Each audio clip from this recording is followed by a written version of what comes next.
Vamos primeramente a los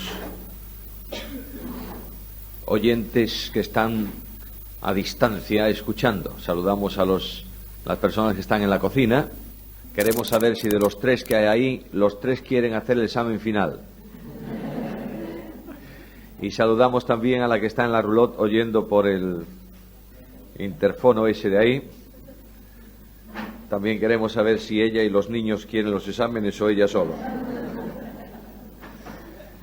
Muy bien, ayer hemos quedado en un punto sumamente importante y yo sé que todos tienen mucho interés en saber qué pasa con esa última parte de las recomendaciones de Pablo en torno al matrimonio.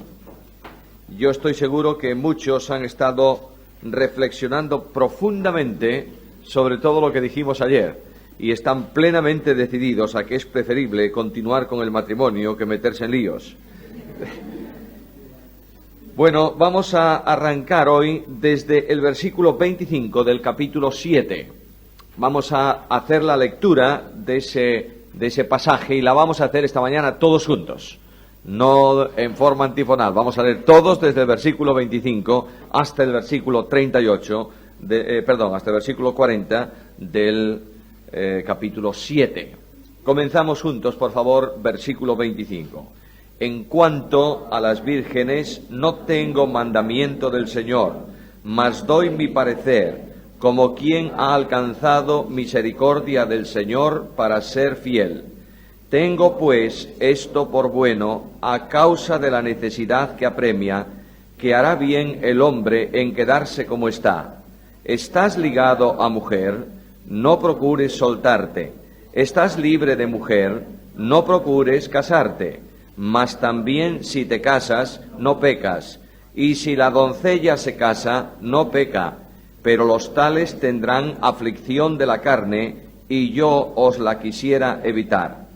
Pero esto digo, hermanos, que el tiempo es corto, resta pues que los que tienen esposa sean como si no la tuviesen, y los que lloran como si no llorasen, y los que se alegran como si no se alegrasen, y los que compran como si no poseyesen, y los que disfrutan de este mundo como si no lo disfrutasen, porque la apariencia de este mundo se pasa. Quisiera, pues, que estuvieseis sin congoja. El soltero tiene cuidado de las cosas del Señor, de cómo agradar al Señor, pero el casado tiene cuidado de las cosas del mundo, de cómo agradar a su mujer. Hay asimismo diferencia entre la casada y la doncella. La doncella tiene cuidado de las cosas del Señor, para ser santa así en cuerpo como en espíritu.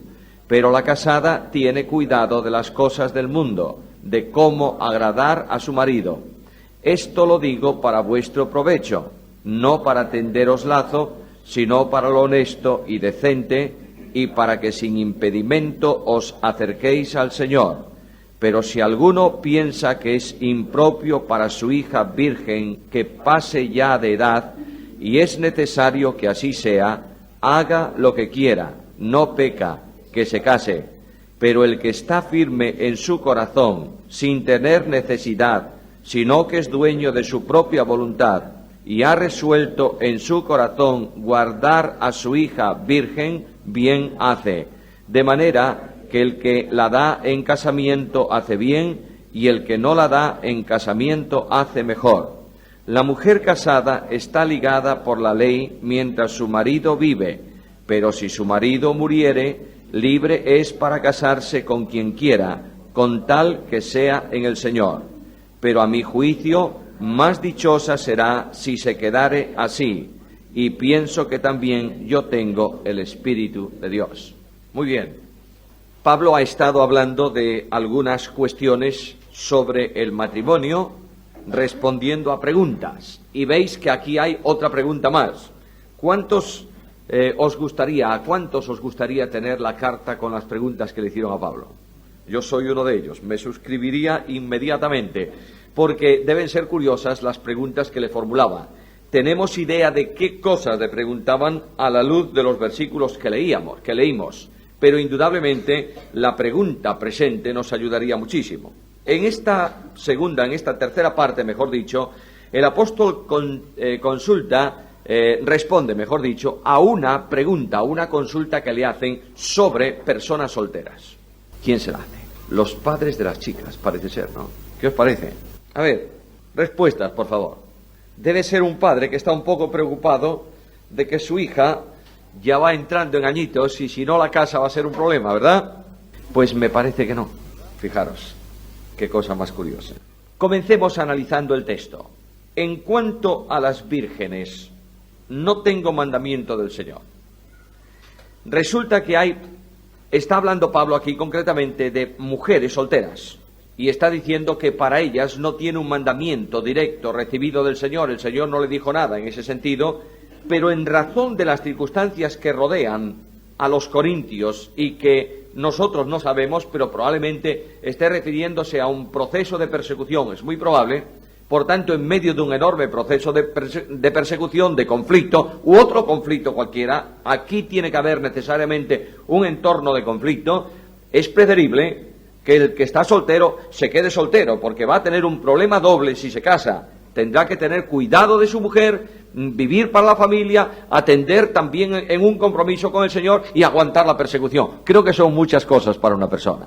Y Pablo está diciéndole, yo creo que debe quedarse soltero. No tengo mandamientos de parte del Señor, pero voy a daros un parecer como quien ha alcanzado misericordia del Señor para ser fiel. No está involucrando Pablo aquí tampoco su autoridad apostólica.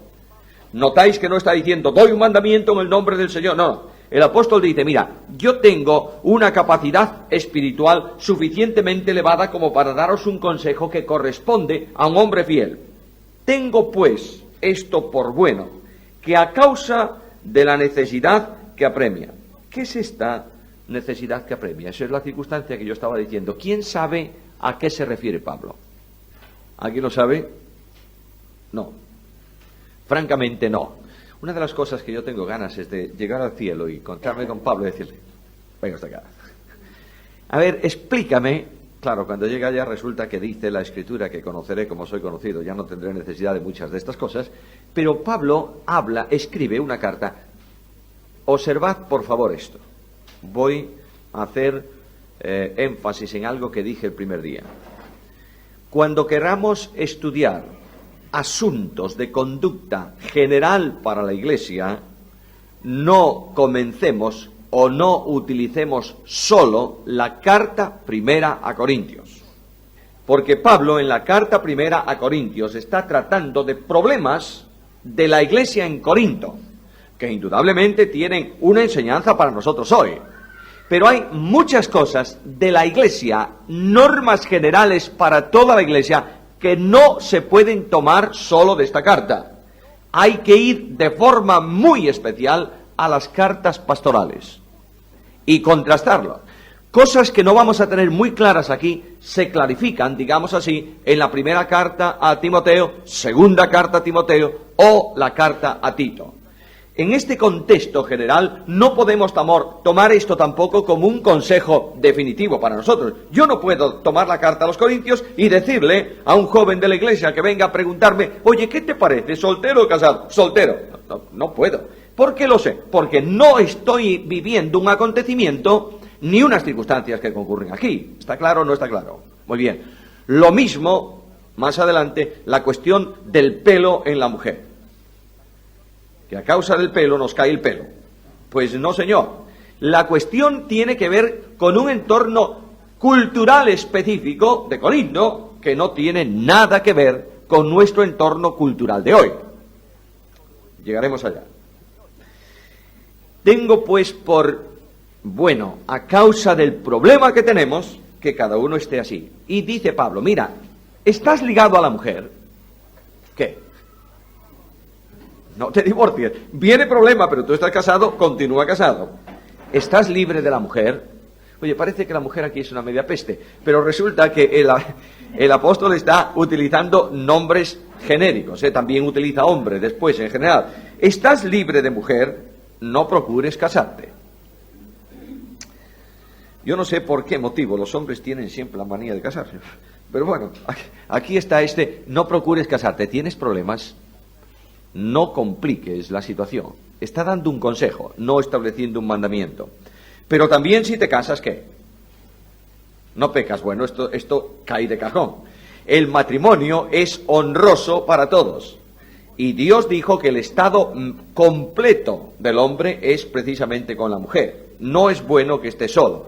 De ahí que Salomón, cuando escribe el libro de Proverbios y da tantos consejos ahí, dice que el que halló esposa, halló el bien. Literalmente el hebreo dice, halló lo bueno.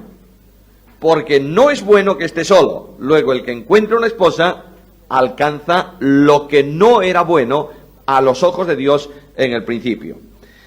Mas también si te casas no pecas. Y si la doncella, es decir, la mujer soltera, se casa, no peca.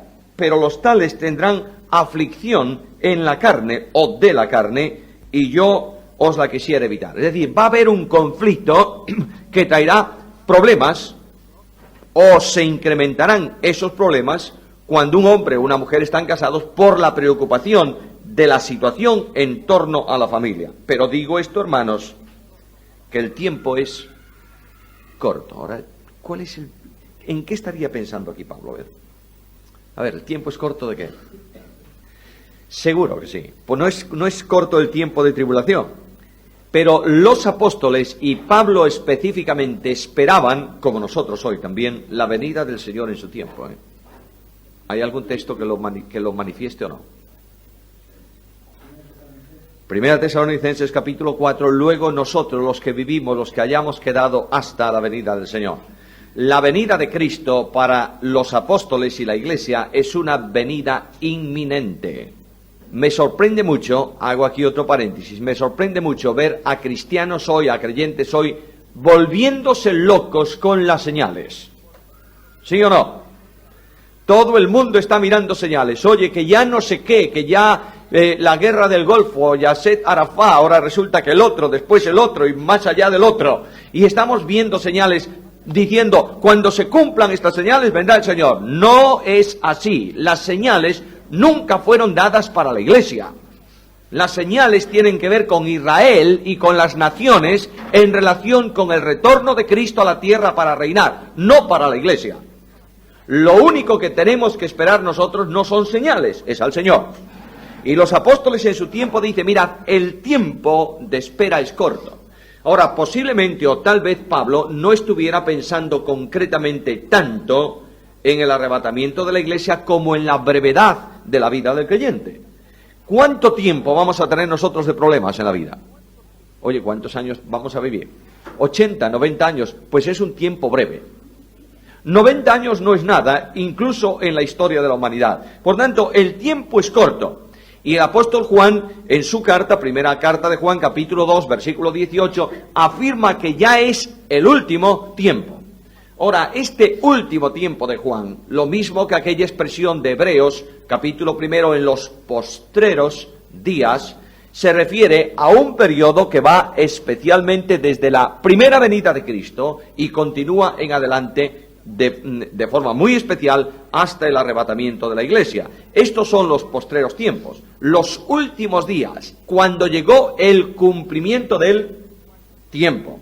De modo que cuando encontréis en la Biblia, en los postreros tiempos, nadie piense que, bueno, será al final de la historia. Aunque el apóstol Pablo dice que llegará un tiempo, no en su tiempo, sino más adelante, en que algunos no resistirán la sana doctrina. Bueno, preparémonos. A veces decimos en la iglesia, o miramos la iglesia y decimos, oye, mira, qué poco interés hay en la Biblia, qué barbaridad. Lo dice Pablo.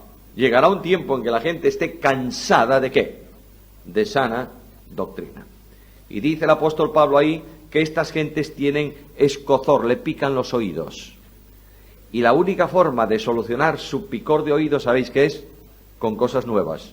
Entonces, como no hay tantas cosas nuevas, porque los maestros honestos no dicen cosas nuevas, dicen lo que hay en la Biblia, que es el mensaje eterno de Dios, se buscan otros maestros que le digan cosas nuevas para rascarse los oídos que le pican.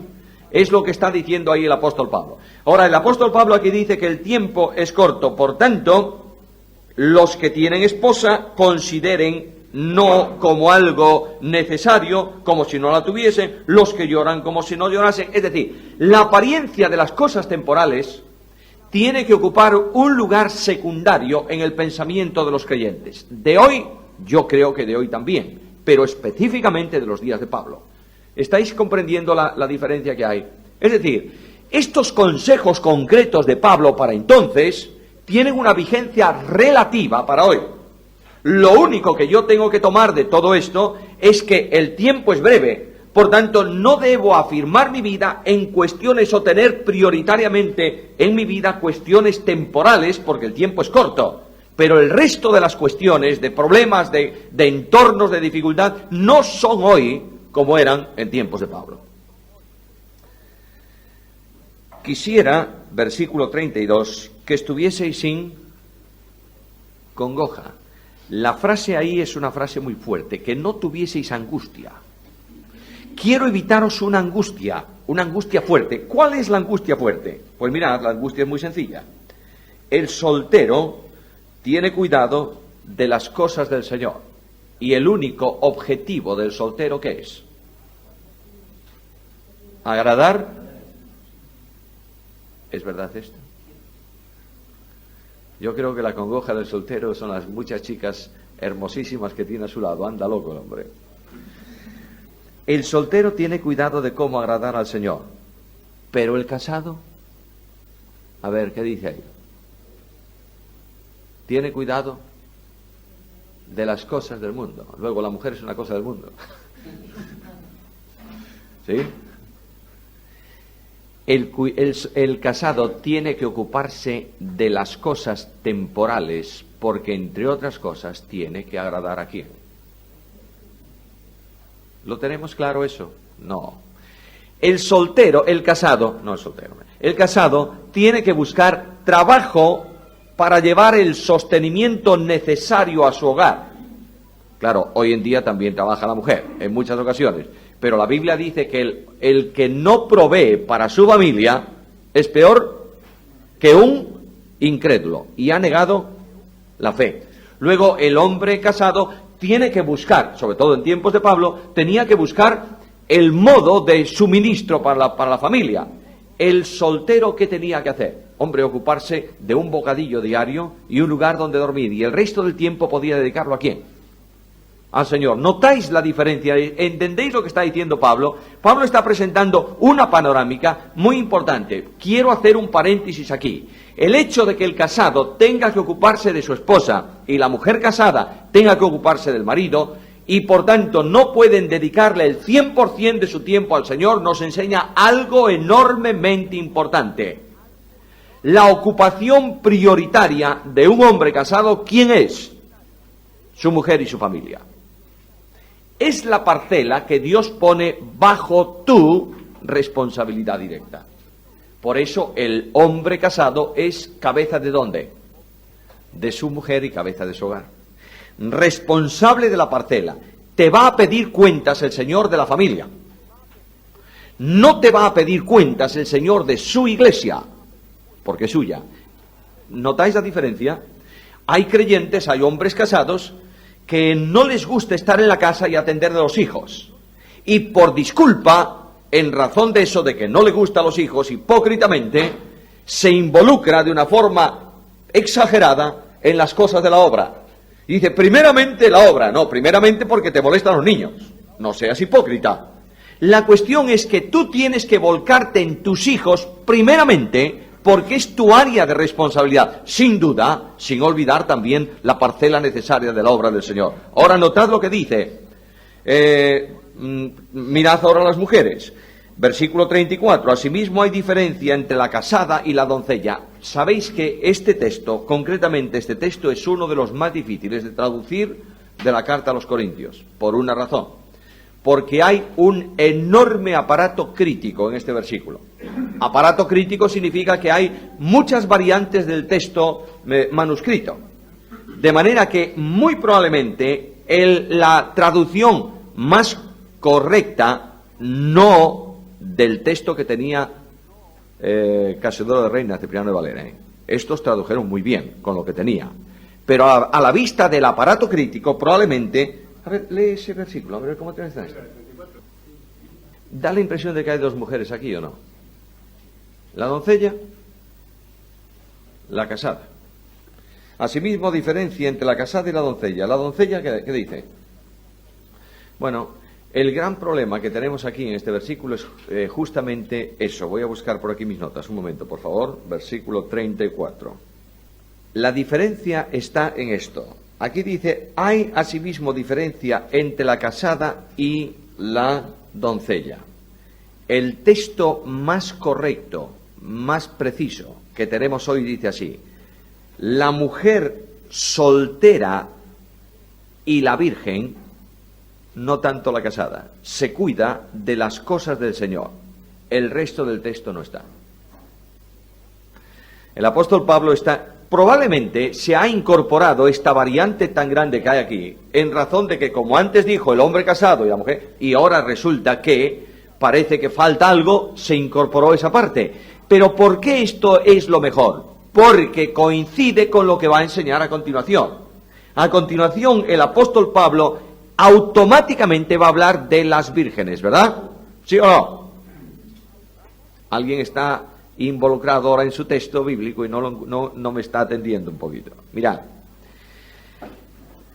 Probablemente el apóstol esté diciendo, la diferencia notoria entre un hombre casado y un hombre soltero está en que el hombre casado, además de la responsabilidad con el Señor, tiene responsabilidad con su familia. Muy bien, el soltero no. Pero en el entorno cultural de Pablo, la mujer soltera no tenía responsabilidad con la familia, porque estaba bajo la tutela de su padre. Y cuando dejaba la tutela de su padre, pasaba a la tutela ¿de quién? Del marido.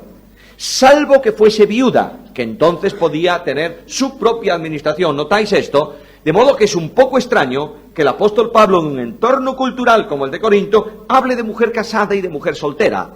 Lo que dice el texto más fiel es que la mujer soltera y la virgen se ocupan o tienen cuidado de las cosas del Señor. Eso es lo que hay probablemente en el versículo y que enlazaría inmediatamente con el versículo 35 y el versículo 36. Bueno, no importa esto, es simplemente una curiosidad que os doy.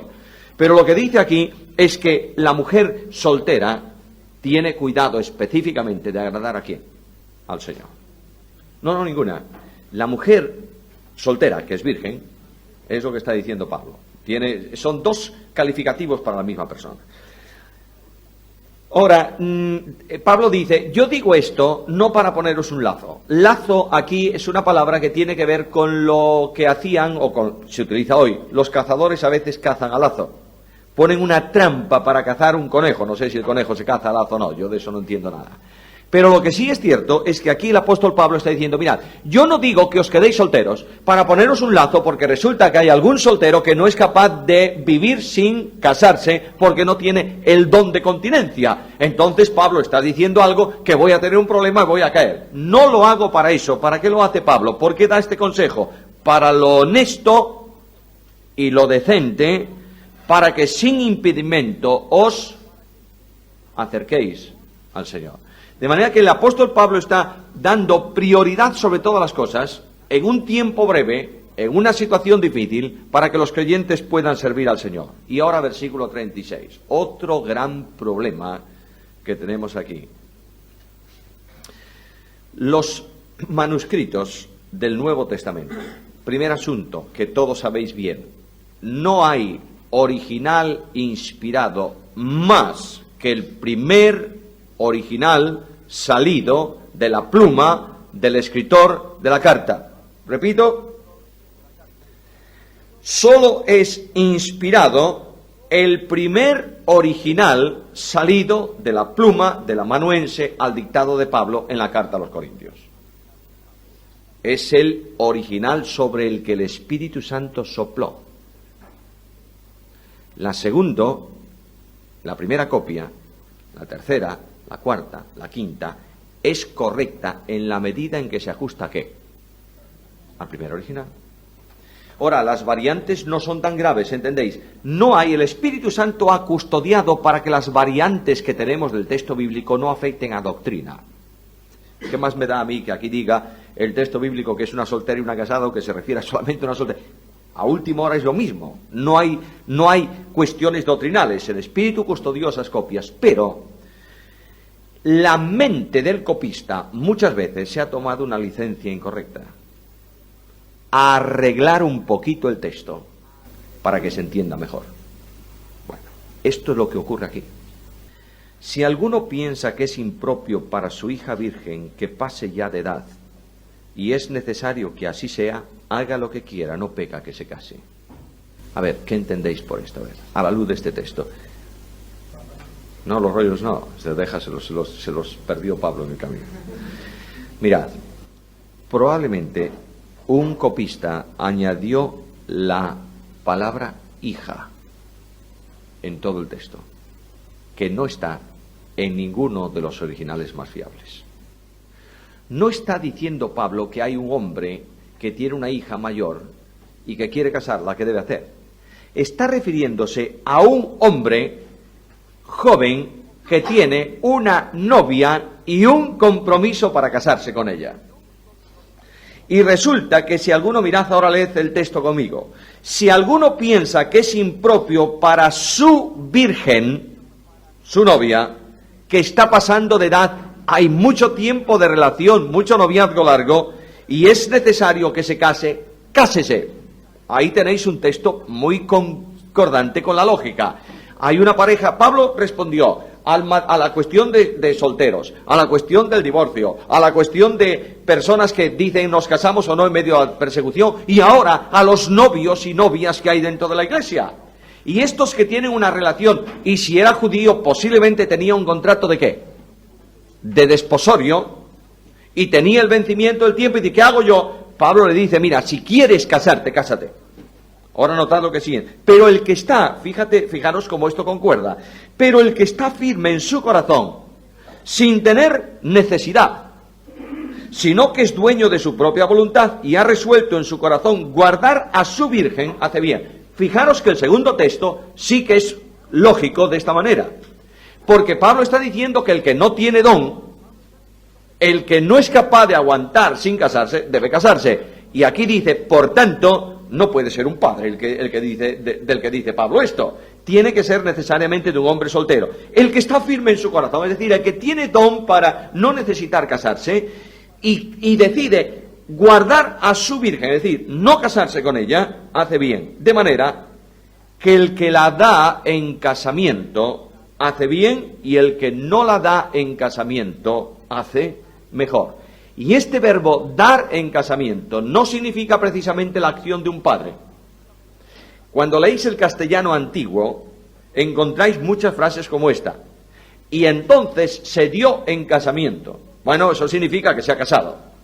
Aquí hay una persona que toma una decisión. ¿Me caso o no me caso? Me caso, hace bien. No me caso, dice Pablo, hace mejor. ¿Mejor por qué? A causa de la necesidad apremiante. Solo por esta razón. De modo que todo este contexto del capítulo hay que analizarlo a la luz de un problema que no se está produciendo hoy. No, bueno, cuando habla de hombre, aquí en el sentido, está hablando generalmente, en un asunto genérico. Indudablemente en el contexto cultural de Pablo, el que se casaba y tomaba una mujer era el hombre, era el contexto de entonces. De la misma manera que en el contrato de desposorio entre los judíos, era el padre de la novia quien daba a la novia en casamiento para su hijo. Era un contexto anterior. O sea, no podemos tomar esto todo como aplicable al 100% a nuestro entorno. Tenemos que tomar las verdades generales que hay aquí. Y lo que Pablo está diciendo es que si un hombre soltero, en un problema que nosotros no tenemos, decide no casarse, hace muy bien. No se case, pero esto afecta indudablemente a la mujer también. Yo supongo que entre los dos habrían dialogado sobre este tema. Ahora llega la última cuestión. Bueno, ¿y qué pasa con un viudo? O una viuda. Creo que hoy hay más viudas que viudos en España. ¿Sabíais eso? Pobre de nosotros, es que nos matan.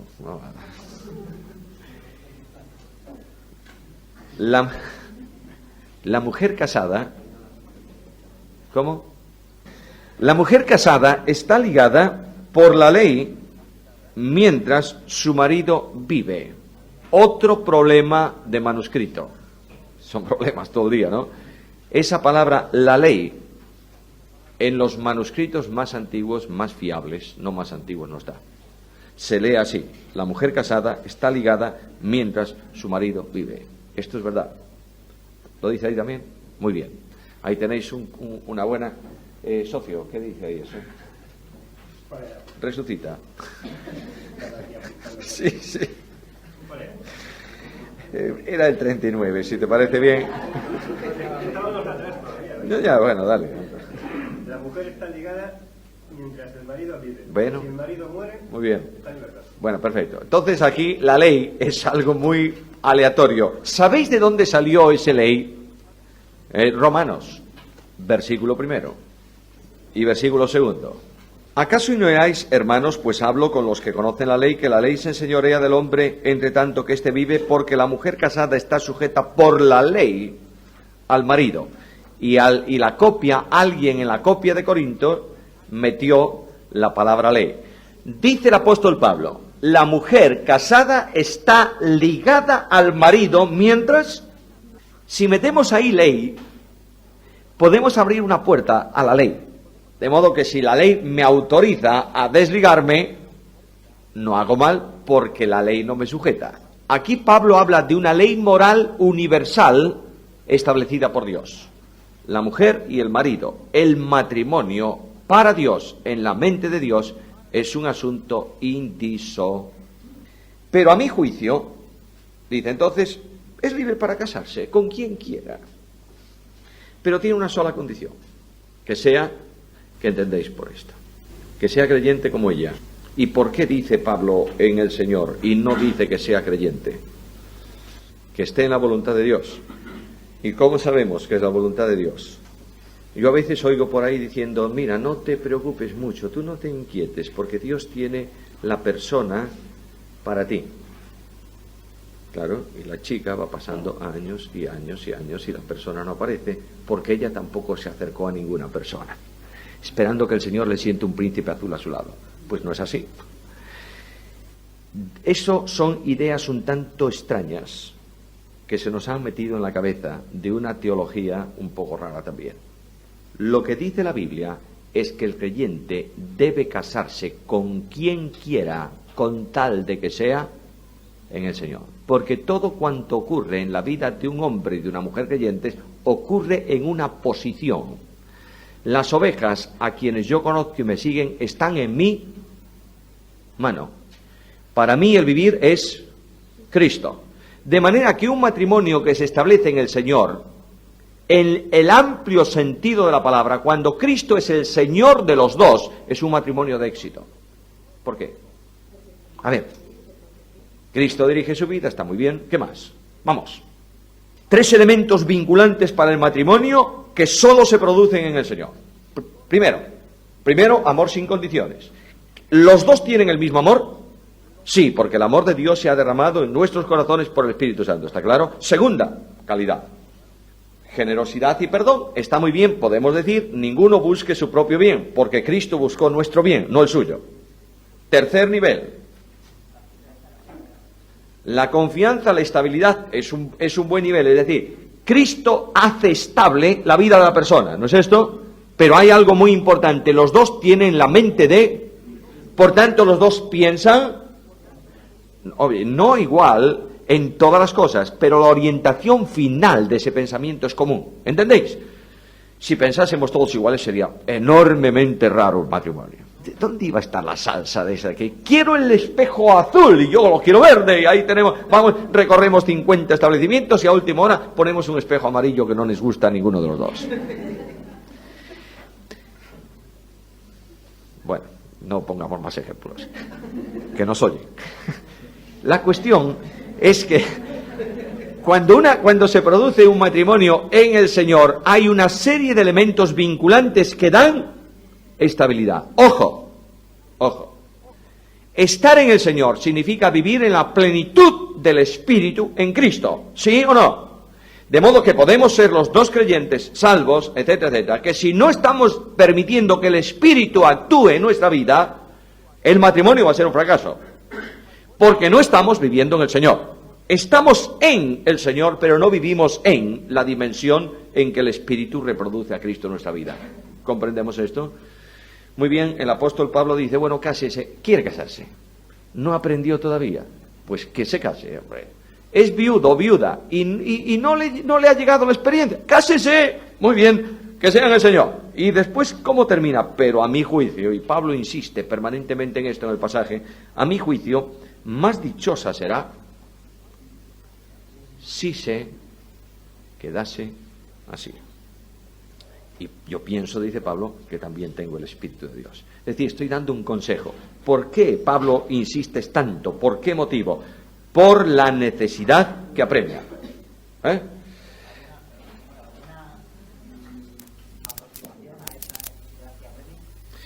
No hay ninguna aproximación. Yo creo que yo personalmente me inclino a pensar que es un problema de persecución, no solo por fuera, sino también por dentro. Los judaizantes estaban organizando una muy gorda en medio de todas las iglesias, etcétera, etcétera, y además, en tiempo en que Pablo escribe esto, hay un emperador en Roma muy curioso, Nerón. Así que mirad vosotros cómo estaba la situación.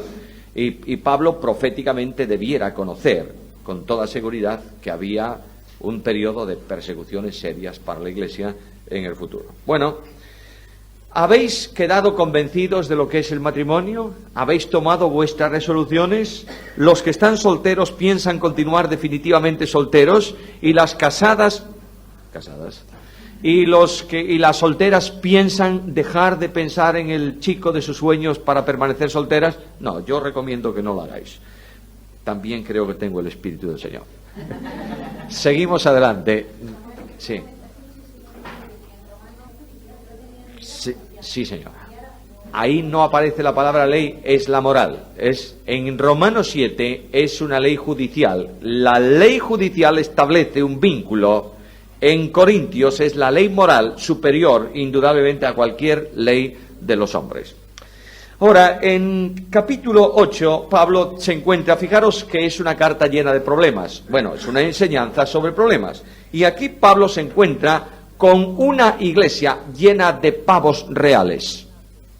Los pavos reales son los que creen que saben todo y no saben nada, porque les falta el amor. Tienen un enorme conocimiento en la cabeza, pero tienen un corazón vacío. En cuanto a lo sacrificado a los ídolos, sabemos que todos tenemos conocimiento. De modo que cuando Pablo dice en cuanto a, significa que alguien le preguntó, Pablo, ¿debemos comer la carne que procede de los sacrificios de los ídolos? ¿Sí o no?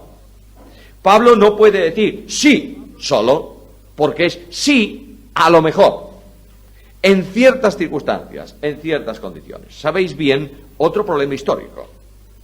En tiempos de Pablo, en las ciudades griegas, y entre otras especialmente en Corinto, las grandes fiestas sociales y familiares se celebraban alrededor de un ídolo. De manera que era aniversario de fulano, se iban al templo no sé de quién, que aquel tenía como ídolo predilecto, y allí se mataba un animal, se hacía una gran comilona, y de aquel animal sobraba, pues, las 3/4 partes. ¿Qué hacemos con la carne? Bueno, yo me llevo las chuletas y el otro se lleva el lomo y tal, y ahora sobra esta pata, ¿qué hacemos con ella? Es una pena que se pudra. ¿La llevamos a dónde? A la carnicería. Y el carnicero la venderá. Cuando la venda me da una parte, yo no pierdo todo eso. Hay una fiesta social en la ciudad, en honor a la diosa o al dios local. Entonces se organiza un gran festival en el templo. Sobra un montón de carne. Los patricios llevan lo mejor, sobra el resto. El intendente de la ciudad la pone a la venta en las carnicerías. Viene el cristiano por la mañana, se levanta y va a comprar carne. Y entra en la carnicería. Y es una persona que tiene un escrúpulo de conciencia tremenda porque ha estado durante mucho tiempo involucrado en el problema de los ídolos. Y le pregunta al carnicero, ¿de dónde vino la carne? Bueno, del templo de Venus. Ras, fuera de la carnicería. Y llega a otra carnicería, oiga, ¿tiene buena carne? Sí. ¿De dónde vino? esta viene de Afrodita, fuera de la carnicería, y el pobre del hombre regresa a su casa sin comprarse las chuletas. En la última carnicería se encontró con un colega suyo de la iglesia, a lo mejor un líder dentro de la congregación. ¿A dónde vas? Pues mira, estoy buscando carne que no esté sacrificada a los ídolos. No seas tonto, hombre, eres un niño. Los ídolos no son nada. ¿Cuál es la carne que tú dices que era buena? Pues la carnicería aquella, pero mira, es de Venus. Allá va el tipo, entra a la carnicería y delante del pobre que tiene escrúpulos de conciencia, 2 kilos de chuletas y se las lleva para casa. Y se ríe de él y dice, voy a comerme un buen manjar a tu cuenta. Y dice Pablo, este tipo conoce mucho pero no sabe nada. Porque no tiene capacidad de amar a su hermano que no tiene la comprensión de él. Esto es el entorno de este capítulo. Ahora mirad el versículo. El conocimiento solo que. Ese verbo ahí es un verbo que tiene que ver con humo, con un globo lleno de aire. ¿Sabéis que cuando compráis una cosa y os regalan un globo para uno de vuestros chicos, es así de chiquitín? Luego se pone así de grande. ¿Y qué tiene dentro? Nada. Aire. Bueno, no hay nada que hinche el globo, pero nada. No vale nada lo que tiene dentro, pero tiene una enorme apariencia. Así ocurre con la persona que tiene la cabeza llena de datos, pero tiene el corazón vacío de amor. No sabe nada. No le vale para nada. Si alguno se imagina que sabe algo y es capaz de ofender la conciencia de su hermano débil, no sabe nada como debe saberlo. ¿Se da este caso hoy en día en la iglesia o no? ¿Conocéis alguna referencia de esta? No mencionéis nombre ni penséis en nadie, por favor, pero yo conozco mucho. Estaba una vez en un cierto lugar donde se le hacían preguntas a una persona, en una reunión pública, y llegó un momento en que este hombre se calentó, no sé por qué, porque sabía mucho, pero no sabía nada, y le dio una contestación en público a un pobre de un hermano, que lo dejó patidifuso delante de toda la congregación. ¿Hizo algo? ¿Edificó algo? Al menos a mí no me edificó nada, puedo asegurarlo. No consiste en saber. Mirad, conozco, creo que puse este ejemplo en algún lado, alguna vez, si lo habéis oído yo lo repito hoy. Conozco al posiblemente hoy por hoy el mayor teólogo de la Iglesia Católica de España, decano de la Facultad de Teología de la Universidad Pontificia de Salamanca. No es nada, ¿eh? Lo conozco mucho. Cada vez que voy a Salamanca procuro siempre ir a la Pontificia, entre otras cosas porque tiene una librería, una biblioteca colosal.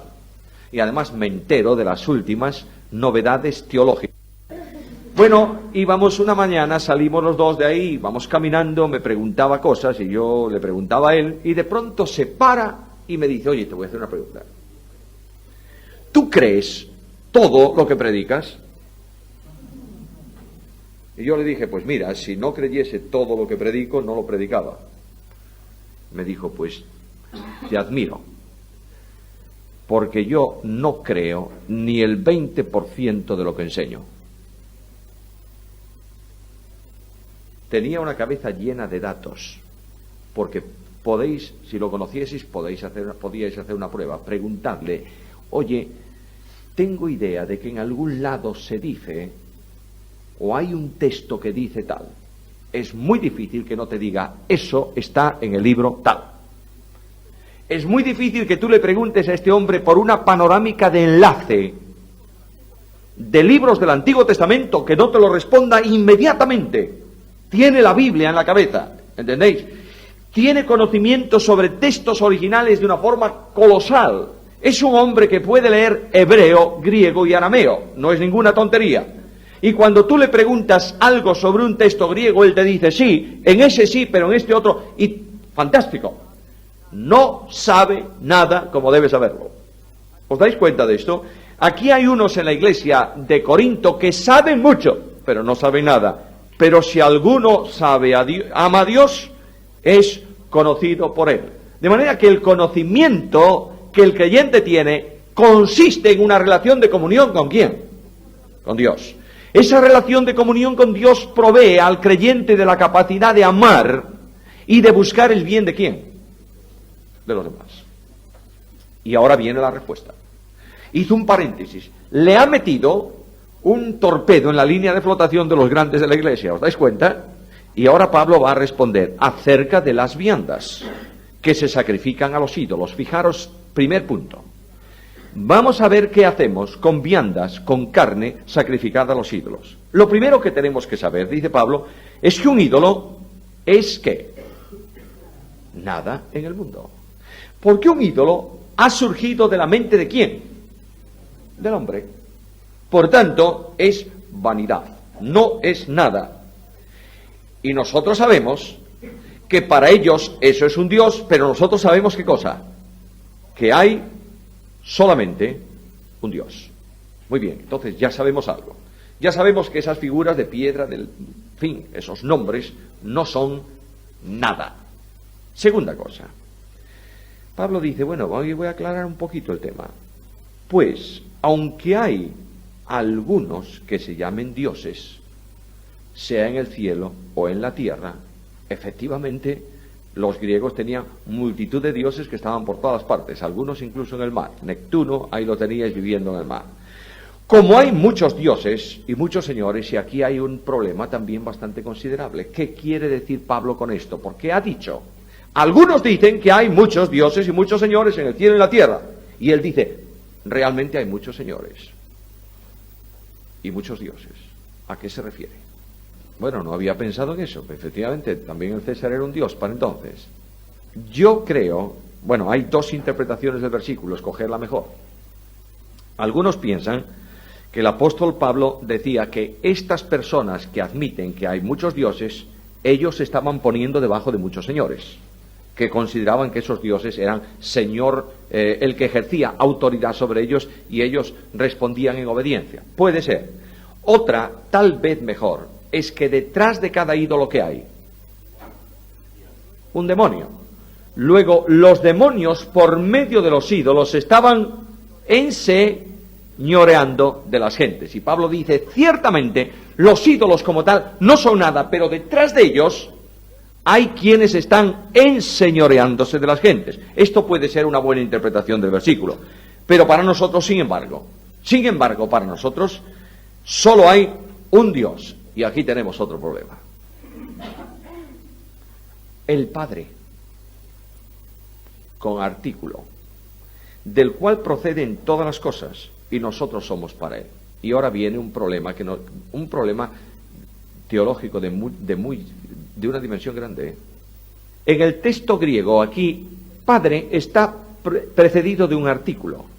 Luego, se refiere Pablo a que solamente hay un Dios, y ese Dios es la primera persona que nosotros adoramos, el Padre. ¿Sí o no? Las otras dos personas no son Dios, son Dios. Entonces, ¿qué pasa aquí?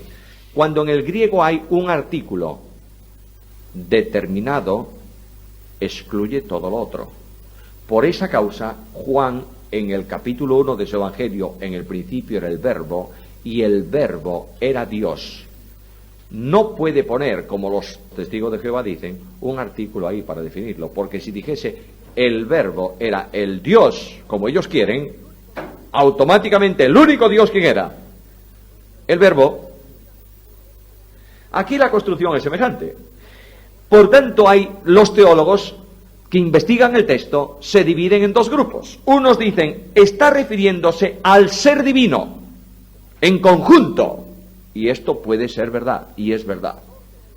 El creador del cielo y de la tierra no solo fue el Padre, no solo fue el Hijo, no solo fue el Espíritu Santo, fue Dios Padre, Dios Hijo, Dios Espíritu Santo. Y en muchos lugares de la Escritura se atribuye la creación al Padre, y en otros lugares se atribuye la creación ¿a quién? Al Hijo, y se le llama creador, porque quien crea es Dios, ¿verdad? De modo que aquí probablemente Pablo esté pensando en el ser divino, de manera que dice, nosotros creemos que solamente hay un Dios, Padre o el Padre, es decir, el Dios de donde procede toda la vida, todos los recursos, toda la historia, toda la creación. Muy bien, pero dice algo más. Y además de esto, nosotros somos de Él, y esto coincidiría con otros textos del Nuevo Testamento, y hay un Señor, Jesucristo, por medio del cual son todas las cosas, y nosotros por medio de Él.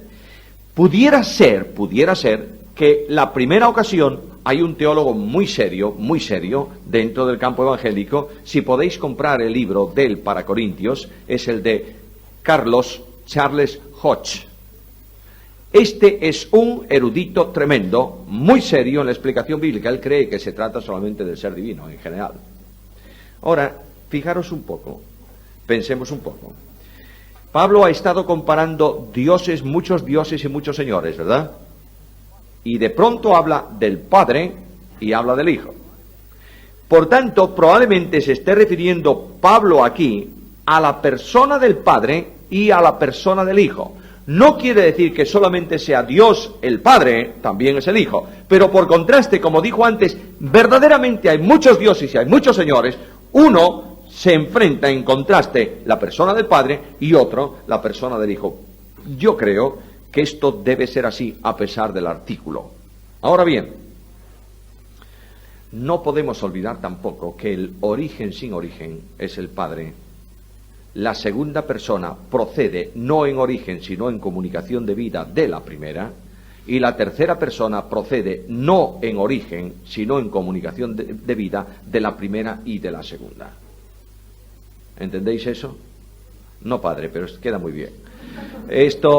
Quiero deciros que el distribuidor, oye, dejadme decir las cosas así simplitas para que las entendamos, y no que esta cinta no caiga en manos de nadie erudito en teología porque me va a crucificar. La comunicación de la vida divina se realiza de la primera a la segunda y a la tercera.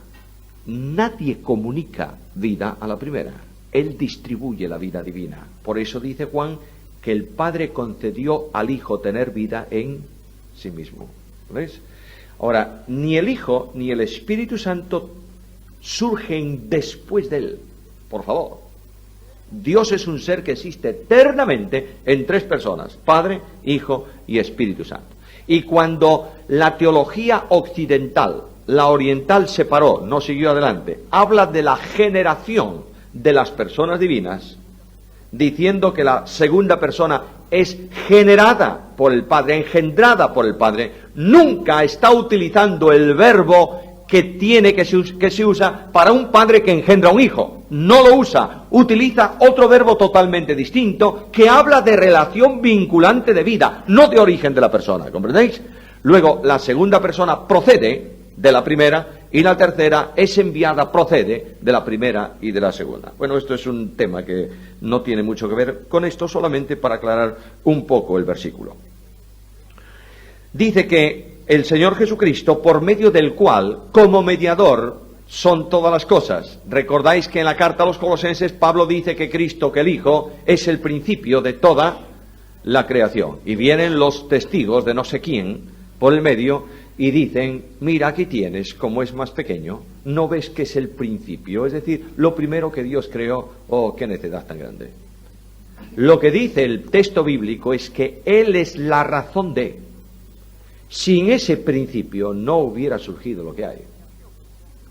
La creación no fue hecha de la nada. Ojo, por favor. Eso es otro concepto filosófico sumamente extraño que también entra de extranjis en medio de nosotros. La creación viene a la existencia desde la no existencia. ¿Comprendéis esto mejor? Es decir, todo cuanto nos rodea no fue creado desde la nada, vino de aquello que no existía. ¿Por acción de qué? De la palabra, que dijo sea, y aquello que nunca fue, existió. Jesucristo es la razón de la creación y dice que todas las cosas son hechas por medio del cual son todas las cosas, y nosotros por medio de Él, naturalmente, porque Dios nos ha engendrado en Cristo. Pero no todos tenemos, no en todos hay este conocimiento. ¿Qué conocimiento? Esto de donde Él separó que el Padre y el Hijo, Pues seguramente que hay muchos creyentes en la iglesia entonces que no han llegado a la profundidad de esta doctrina, pero no se refiere a esto. ¿A qué conocimiento? Al conocimiento que distingue que el ídolo es nada y que nosotros tenemos un solo Dios. Lo tienen todos claro aquí, pero no son capaces de digerirlo todavía aquí. ¿Por qué? Imagínate un judío que a lo largo de muchos años se le ha enseñado, a lo largo de siglos, se le ha enseñado que todo lo que tiene que ver con ídolos es pecado, y que Israel fue llevado en cautiverio a Babilonia a causa de los ídolos. Y ahora le dices a un judío que se coma un filete de una vaca que fue ofrecida a un ídolo. Y ya va. ¿Saben ellos que solo hay un Dios? Sí. ¿Saben que los ídolos es nada? Sí. Pero hay un problema dentro que se llama conciencia. Y cuando la conciencia redarguye, quebrantar el juicio de conciencia es pecado. No general, es para el individuo. Hay que estudiar antropología. Hay que estudiar esta antropología toda. Bueno, le pedimos a Rosa que nos explique la conciencia y cómo funciona. No. Vale. Vamos a dejarla ahí.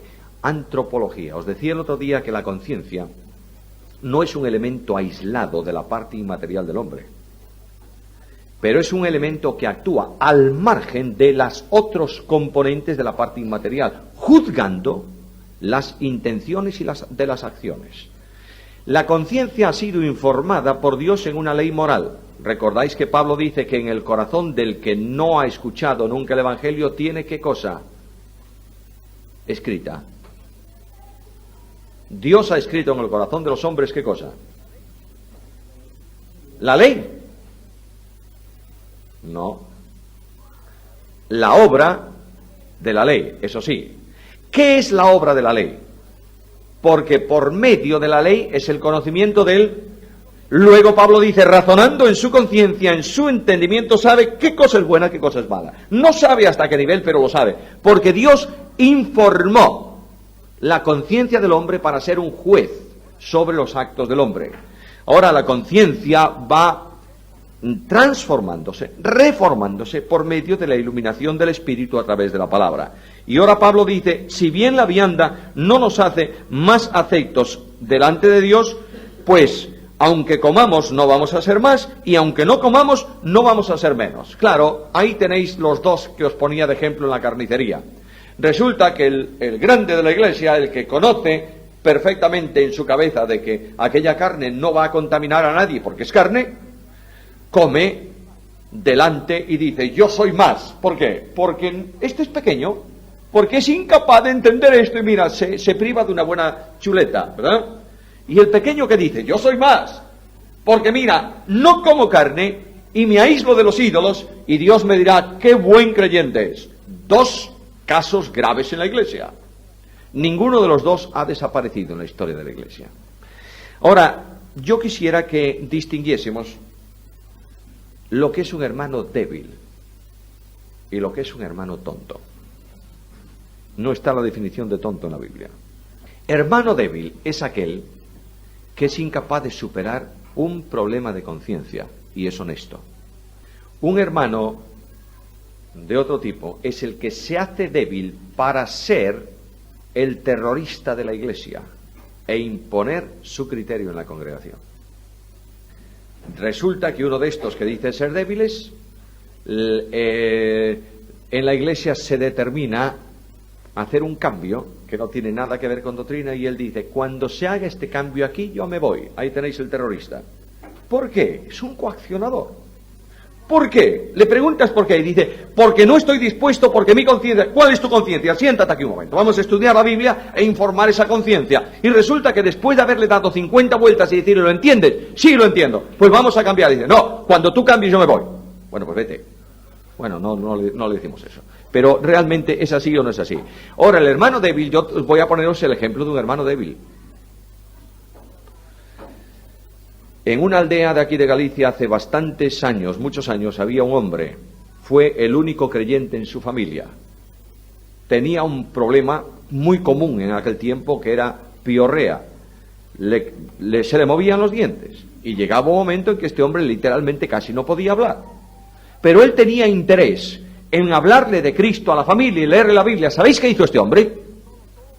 Se arrancó él solo todos los dientes para poder leer la Biblia. Era un coloso de cristiano.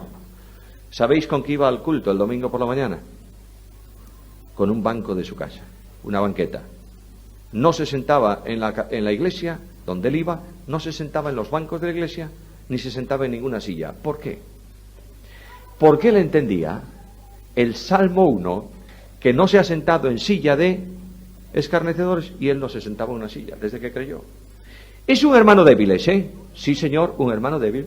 No era capaz de entender, pero no se oponía a que sus hermanos, ¿notáis la diferencia? No se oponía a que sus hermanos se sentaran en una silla. Él no lo hacía por causa de su conciencia. Bueno, ya tenéis un hermano débil. Ahora, el otro tipo de débiles, que hay muchos débiles en la iglesia, de este otro tipo, estos son inquisidores, si fueran inquisidores, solo. Son ese mantillo de óxido de una cerradura que para abrir la puerta tienen que ponerse 25 para tirar de la puerta, y a última hora rompe la puerta y no se movió la cerradura. Son aves extrañas que pululan por el éter de la iglesia, pero no hay quien las cace, tú. Ahí están. Esto, ahora dice el apóstol Pablo, viene otra vez al fuerte. El débil no come, y ahora dice, mira que la libertad vuestra, versículo 9, no venga a ser tropezadero ¿para quién? Para los débiles. Mirad una frase de Cristo. Todo aquel que ponga un obstáculo en la carrera de un niño, ¿de qué niño? No de los niños en edad solo, sino de un pequeño que cree en mí. Cuando una persona de 50 años se convierte al Señor en el día de su conversión, ¿qué es? Un niño en Cristo. Y de pronto estos niños que tenemos en nuestras iglesias, les afectamos la conciencia y los hundimos para siempre cuando alguno en la iglesia recoge a uno de estos pequeños que creyeron, lo lleva a su casa y le cuenta el veneno de toda la porquería que hay en la historia de la iglesia. ¿Ocurre esto o no ocurre, queridos? Y cuando los padres en casa alimentan a sus hijos pequeños, realmente ahora ya me refiero a niños, con la crítica y la murmuración de la iglesia, están poniendo piedras que hacen caer a un niño. ¿Qué dijo Jesús? Sí, el Señor dice, mira, no solamente átate tú la piedra y la correa, pide que alguien te lleve bien al medio y te tire en el fondo para que no salgas más. Lo que dice Jesús. Es preferible, además, no te haces una piedra pequeña, no sea que te una piedra de molino, no de mujer, de asno. Para enterrar un asno necesitamos una piedra de asno, ¿sabéis? Y aquí tenéis lo que está diciendo el texto bíblico. Dice, ten mucho cuidado con la conciencia de tu hermano, porque si tú eres grande, eres capaz de comprender a un pequeño, ¿verdad? Tú imagínate que te equiparases tú. Ve aquí a este hombre, está sonado hoy. Solamente la tengo tomada con él porque quiero animarlo. Quiero decir, este hombre tiene 2 niños pequeños. Uno, los 2 son un encanto, pero el pequeño es un encanto tremendo. Yo no recuerdo haberlo visto llorar. Lo único que hace es mover con las patas y se duerme a sí mismo. Oye, no mereces tú ese hijo. Pero ese hijo tiene una capacidad de hijo. Tú imagínate que este hombre quisiera que uno de esos niños manejara sus equipos y se liara con él, le llamase burro y diríamos, pero este hombre no tiene conocimiento de lo que hace. Muchos grandes en la iglesia quieren que los pequeños vengan a su altura, y cuando no lo consiguen le ponen la zancadilla para que se caigan. Pues es una desgracia tremenda. Le dice a los fuertes, tened cuidado con los débiles. ¿Por qué? Porque no solamente iban a la carnicería a comprar la carne. Ahora viene el problema que Pablo está tratando aquí, versículo 10. Porque si alguno te ve a ti que tienes conocimiento sentado en la mesa, dice el texto griego, reclinado a. En el tiempo de los griegos y los romanos no había sillas como estas para comer, ni mesas altas, había divanes. Y resulta que este no solamente compraba la carne en la carnicería, sabiendo que era de los ídolos, sino que se la iba a comer ¿a dónde? Al templo de un ídolo, con un conocimiento incorrecto, como el ídolo no es nada, y hoy dan un buen banquete, allá voy yo. Y producía 2 problemas. La conciencia del débil que lo veía ir, y que no discernía, se manchaba, era estimulado a comer literalmente no la carne, sino lo sacrificado. A ver si podéis entender la diferencia. Una cosa es la carne que procede de un sacrificio, otra cosa es lo sacrificado.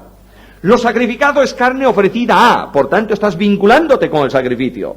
Y estas personas no comían la carne de la carnicería, porque para ellos continuaba el sacrificio. Y era una carne ofrecida a un Dios. Y ahora este ve a uno de los grandes de la iglesia sentado en un templo de ídolos comiendo carne. La conciencia que le impedía comer la carne porque la vinculaba con el ídolo queda quebrantada para hacer cualquier cosa, porque el que tenía conocimiento no tuvo en cuenta el infantilismo espiritual del débil, ¿verdad?